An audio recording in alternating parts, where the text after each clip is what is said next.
Assalamualaikum warahmatullahi wabarakatuh. Berjumpa kembali dalam pembelajaran kimia kita kali ini.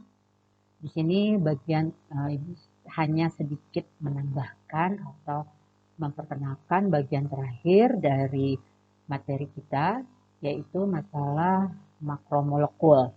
Di mana makromolekul ini berarti karena makro berarti molekul yang sangat besar. Nah, makromolekul itu yang pertama kita pelajari adalah masalah polimernya terlebih dahulu.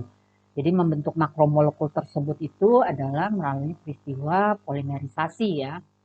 Nah, apa polimer itu? Syaratnya apa? Lalu bagaimana sifat-sifat dari polimer itu? Nah, itu yang akan kita bicarakan di dalam polimer. Nah, bagian polimer. Kemudian selanjutnya nanti kita juga akan ada sedikit mengenal ya, tapi tidak mendalami lebih lanjut, tapi sedikit mengenal masalah bahan-bahan makanan yang ada dalam tubuh kita, yaitu seperti karbohidrat, protein, lemak, vitamin ya.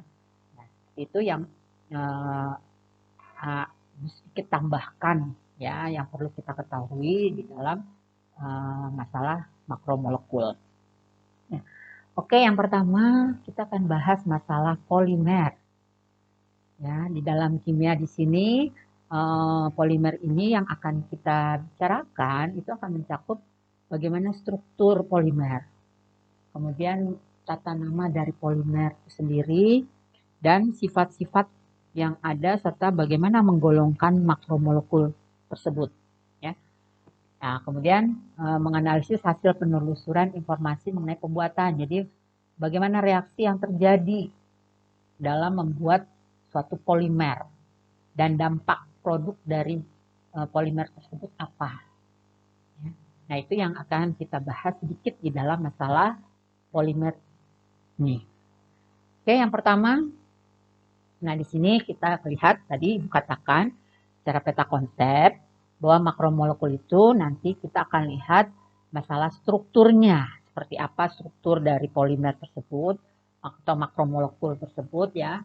Kemudian tata namanya, bagaimana kita memberi nama dari makromolekul tersebut, kemudian sifat-sifatnya, dan bagaimana menggolongkan makromolekul tersebut. Nah, dalam makromolekul tersebut, itu yang akan kita bicarakan tadi ada polimer, kemudian ada karbohidrat, ada protein, dan ada lemak. Polimer sendiri ini nanti terbentuknya itu adalah ini reaksi ya, reaksi polimerisasi yang kita kenal. Itu ada dua macam reaksi di dalam kita membuat polimer, yaitu polimerisasi adisi dan polimerisasi kondensasi. Bagaimana kita bicara sendiri. Kemudian di karbohidrat yang akan kita lihat bahwa karbohidrat itu terdiri dari ada tiga macam, yaitu ada monosakarida, ada jadi bagian terkecil dari karbohidrat. Ya. Kalau kita istilahkan dia dalam polimer, berarti ini adalah monomernya, monosakarida tersebut. Kemudian ada disakarida dan ada polisakarida. Ya, berarti kalau disakarida ini berarti dia tersusun dari dua jenis monosakarida, dua buah monosakarida. Sementara kalau disusun dari lebih dari dua monosakarida, berarti dia akan masuk ke dalam kategori polisakarida. Oke, kemudian di protein yang akan kita lihat adalah protein ini kita bagikan menjadi ada dua macam, yaitu asam amino esensial dan asam amino non esensial. Siapa dia atau bagaimana dia nanti kita akan lihat. Dan yang terakhir adalah lemak.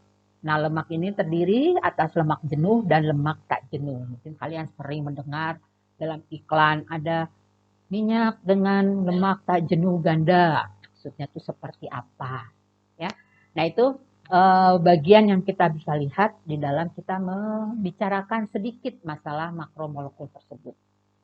Bu lanjutkan. Nah, di sini yang pertama adalah kita lihat struktur polimer. Tadi Ibu katakan bahwa polimer, dari kata-kata poli itu berarti gabungan, ya. Maka polimer ini adalah merupakan makromolekul, molekul yang besar, yang bentuknya makro, yang terbentuk dan dari bergabungnya monomer, bagian terkecilnya. Ya, bagian terkecil dari si polimer ini kita sebut sebagai monomer. Ya, nah di dalam reaksi yang terjadi di sini untuk membentuk polimer. Jadi dari monomer tersebut bergabung, ya, maka itu adalah melalui peristiwa polimerisasi. Nah, polimerisasi ini adalah istilah dari ini ya, reaksi yang terjadi. Oke, kemudian berdasarkan sifatnya, ya, berdasarkan susunan rantainya, maka kita akan bisa melihat polimer yang linier dan polimer yang bercabang. Serta ada polimer yang berikatan silang. Ya. Maksudnya di sini polimer yang berikatan struktur yang bisa kita lihat,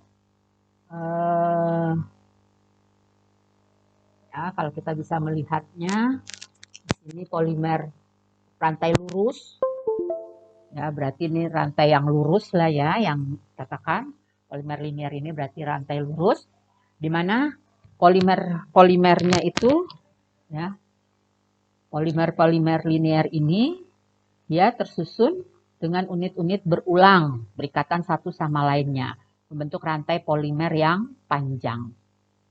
Ya, jadi dia lurus rantainya, bisa dikatakan seperti itu. Kemudian ada polimer bercabang.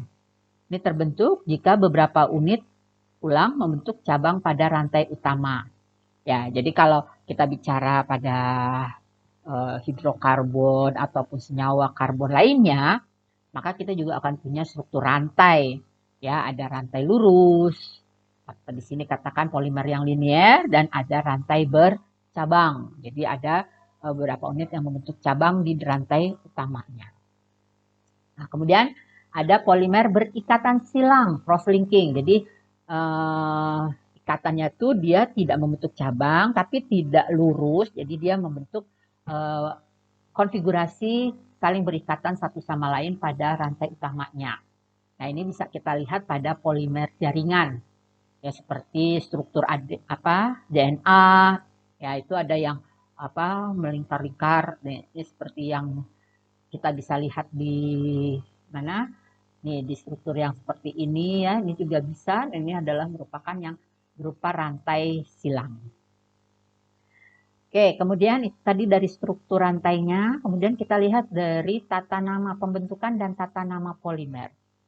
Tadi di depan Ibu sudah menyinggung bahwa untuk membentuk polimer itu kita ada dua cara, yaitu melalui reaksi adisi. Nah, ini harus diingat lagi apa itu reaksi adisi. Kemudian polimerisasi kondensasi. Nah, di sini kita lihat bahwa yang namanya reaksi polimerisasi adisi itu adalah ya bergabungnya monomer-monomer yang ada itu melalui reaksi-reaksi adisi. Apa itu reaksi adisi? Ya kalian harus ingat bahwa reaksi adisi itu adalah memutuskan ikatan rangkap pada rantai karbon ya yang ada itu menjadi ikatan-ikatan tunggal. Itu reaksi yang terjadi adalah reaksi adisi. Nah, di sini ya tuh Ibu katakan tadi syaratnya itu adalah monomer tersebut harus memiliki ikatan rangkap pada rantai karbonnya. Ya, jadi ikatan rangkapnya pada rantai karbonnya seperti ini, misalkan ya, seperti ini. Tidak seperti yang kalau misalkan O kan ada juga O dengan C dengan O ikatan rangkap, kemudian ini diputuskan jadi reaksi adisi, tidak. Tapi ikatan rangkap di sini yang dimaksud adalah antara atom karbonnya ini. Kalau ini putus menjadi ikatan tunggal, nah maka ini proses reaksi yang terjadi adalah reaksi adisi. Nah, kemudian biasanya penamaan untuk polimerisasi yang terbentuk dari melalui reaksi adisi itu biasanya kita tambahkan dengan kata poli. Ya, jadi seperti ini contohnya ada polietena, ya, kemudian poliisoprena. Nah, ini adalah karena apa? Karena monomer dari senyawa tersebut, ya, monomer dari senyawa tersebut dari pembentuk polimer ini monomernya itu biasanya adalah monomer-monomer yang sejenis, homopolimer.